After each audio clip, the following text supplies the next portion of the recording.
আমাদের দীর্ঘদিনের যে অভিজ্ঞতা এই ঈদ যাত্রার প্রাক্কালে রাজধানী থেকে এবং বাংলাদেশের বিভিন্ন বড় বড় নগরীগুলো থেকে গ্রামাঞ্চলে বা যার যার আবাসস্থলে নিজস্ব বাড়ি করে যে ঈদ যাত্রা করে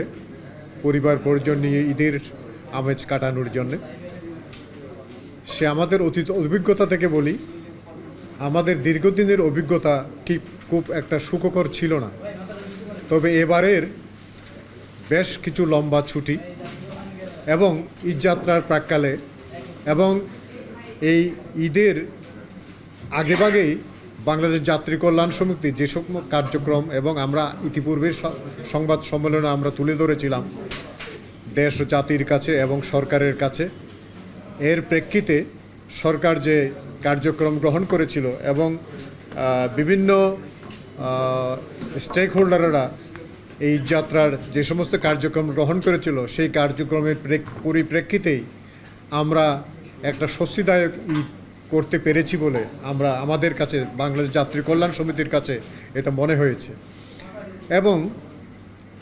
এবারের সর্বপ্রথম আমরা দেখেছি ইতিপূর্বে বিভিন্ন যানবাহনের যে মালিক সমিতি এবং অন্যান্য সমিতি যেগুলো ছিল তাদের যে মাফিয়া, বিভিন্ন ধরনের মাফিয়া থেকে রাহুমুক্ত মাফিয়া মুক্ত আমরা এবারের এই কার্যক্রম আমরা লক্ষ্য করেছি। কারণ ইতিপূর্বে যেমন যাত্রীদের নানা রকমের হয়রানিমূলক এবং বিভিন্ন বাস টার্মিনালে, লঞ্চ টার্মিনালে এবং স্টেশন মানে রেলওয়ে স্টেশনে বা অন্যান্য আকাশপথেও বিভিন্ন ধরনের হয়রানির হাত থেকে এবার আমরা মনে হয় যাত্রী সাধারণ অনেকটা রেহাই পেয়েছে। কারণ এখানে যে ধরনের মাফিয়াতন্ত্র এবং যে ধরনের লুটেরারা এই ধরনের বিভিন্ন স্টেশনগুলোতে তারা যেভাবে জড়িত ছিল সেই জড়িত থাকার ইয়েটা এবার আমরা লক্ষ্য করিনি এবং মোটামুটি একটা স্বস্তিদায়ক ঈদ আমরা পালন করতে পেরেছি। এজন্য যারা এটার আমাদের সাথে এ ধরনের কাজে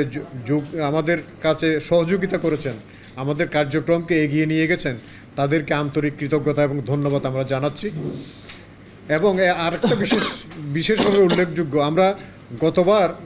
গত সংবাদ সম্মেলনে সেটা উল্লেখ করেছিলাম এবং বিভিন্ন স্টেক হোল্ডার এখানে আপনারা লক্ষ্য করেছেন এখানে ছিল, যেমন বিভিন্ন আইনশৃঙ্খলা রক্ষাকারী বাহিনী থেকে বিআরটি এর লোকজন থেকে